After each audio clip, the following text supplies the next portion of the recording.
আসসালামু আলাইকুম। সংবাদে আপনাদের সবাইকে স্বাগতম জানাচ্ছি আমি রোজ। শুরুতেই সংবাদ শিরোনাম। নেতানিয়াহুকে ক্ষমা করে দেওয়ার আহ্বান ট্রাম্পের। গোপনে ইসরায়েলকে সাহায্য করেছে যে ৬ মুসলিম দেশ। গাজার সব সীমান্ত ক্রসিং খুলে দেওয়ার আহ্বান জাতিসংঘ ও রেড ক্রসের। গাজা শান্তি সম্মেলনে ইটালির প্রধানমন্ত্রীকে সুন্দরী বললেন ট্রাম্প। এতক্ষণ শুনছেন সংবাদ শিরোনাম, এখন বিস্তারিত। নেতানিয়াহুকে ক্ষমা করে দেওয়ার আহ্বান ট্রাম্পের।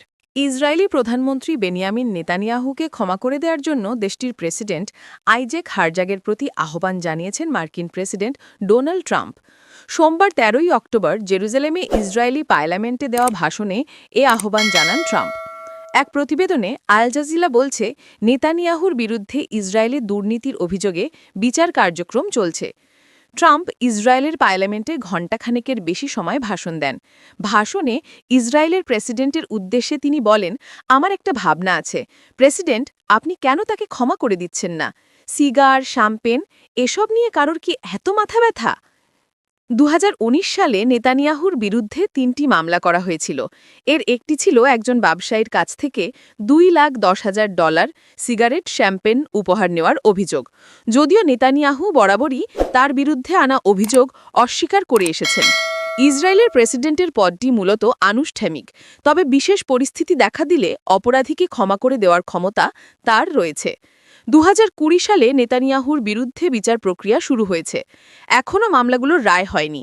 গাজায় ২ বছরের বেশি সময় ধরে চলা ইসরায়েলের যুদ্ধ এবং মধ্যপ্রাচ্যের সংঘাতময় পরিস্থিতিতে এই বিচার প্রক্রিয়া বারবার ব্যাহত হয়েছে।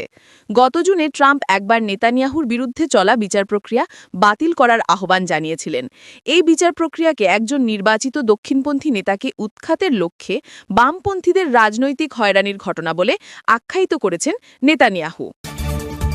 গোপনে ইসরায়েলকে সাহায্য করেছে যে ৬ মুসলিম দেশ। মুখে মুখে গণহত্যাকে নৃশংস বর্বর বললেও গোপনে ইসরায়েলকে নানাভাবে সাহায্য করেছে মধ্যপ্রাচ্যের ৬ মুসলিম দেশ। হামাস ইসরায়েল যুদ্ধে গাজাবাসীর সঙ্গে বিশ্বাসঘাতকতা করে সামরিক সহায়তা দিয়েও তেল আবিবের পাশে থেকেছে দেশগুলো। সদ্য ফাঁস হওয়া এক মার্কিন নথিপত্র থেকে যুক্তরাষ্ট্রের শীর্ষস্থানীয় সংবাদ মাধ্যম ওয়াশিংটন পোস্ট জানিয়েছে, আরব মুলুকের মার্কিন দোসর ওই আরব রাষ্ট্রগুলোর প্রথম কাতারই সৌদি আরব। সঙ্গী ছিল বাহরাইন, মিশর, জর্ডান, কাতার ও সংযুক্ত আরব আমিরাত। শনিবার পত্রিকাটির এক প্রতিবেদনে বলা হয়, এই দেশগুলো যুক্তরাষ্ট্রের নেতৃত্বে ইসরায়েলের সঙ্গে আঞ্চলিক নিরাপত্তা কাঠামো নামে গোপন সামরিক জোটে যুক্ত হয়ে কাজ করেছে। প্রতিবেদনে বলা হয়, আরব দেশগুলো পর্দার আড়ালে ইসরায়েলি সেনা ও মার্কিন বাহিনীর সঙ্গে যৌথ মহড়া, গোপন বৈঠক ও তথ্য আদান-প্রদান চালিয়ে গেছে। ২০২৪ সালের মধ্যে এই ৬ আরব দেশ যুক্তরাষ্ট্রের রাডার ও সেন্সর নেটওয়ার্কের সঙ্গে যুক্ত হয়ে যায়। এর মাধ্যমে ইরানের ক্ষেপণাস্ত্র ও ড্রোন মোকাবিলার নাম করে তেল আবিবের সঙ্গে কার্যত একীভূত হয় তাদের সেনাবাহিনী। সেপ্টেম্বর মাসে ইসরায়েলি বিমান হামলায় দোহায় নিহত হন একাধিক হামাস নেতা। আরব ইসরায়েলি এই গোপন সহযোগিতা তখন বড় সংকটে পড়ে। ওই ঘটনায় যুক্তরাষ্ট্রের প্রেসিডেন্ট ডোনাল্ড ট্রাম্প ফোনে ইসরায়েলি প্রধানমন্ত্রী নেতানিয়াহুকে কাতারের কাছে ক্ষমা চাইতে বাধ্য করেন। ইসরায়েলের হামলার দিন থেকেই গাজার অসহায় মানুষের অধিকার নিয়ে বক্তব্য দিয়ে আসছেন আরব নেতারা। তবে মধ্যপ্রাচ্যের এসব দেশের ভূমিকা যুদ্ধবন্ধে ছিল একেবারে নীরব দর্শকের মতোই। ওয়াশিংটন পোস্ট এবং ইন্টারন্যাশনাল কনসোর্টিয়াম অফ ইনভেস্টিগেটিভ জার্নালিস্টের হাতে আসা মার্কিন গোপন নথিতে বেশ কিছু চাঞ্চল্যকর তথ্য সামনে আসে।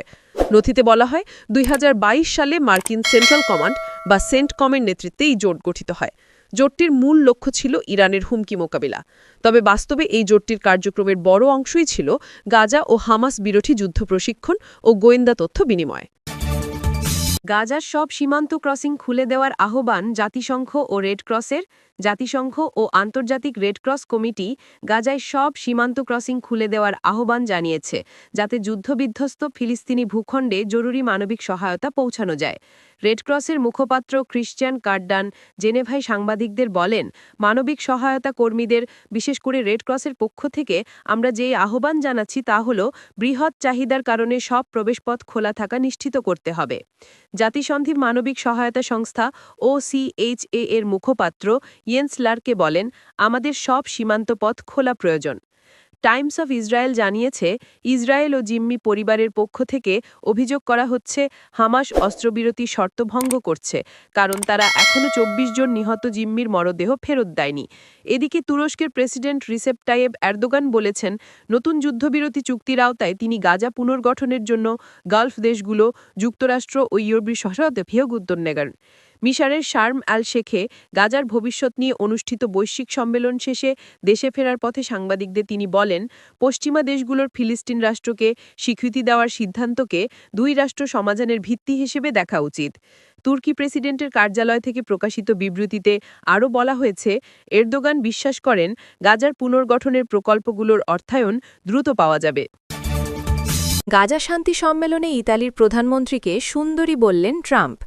মিশরের শার্মেল শেখে অনুষ্ঠিত গাজা শান্তি সম্মেলনে ইসরায়েল হামাস সংঘাত নিরসনে অগ্রগতি অর্জনের পর বিশ্বনেতারা একত্রিত হন।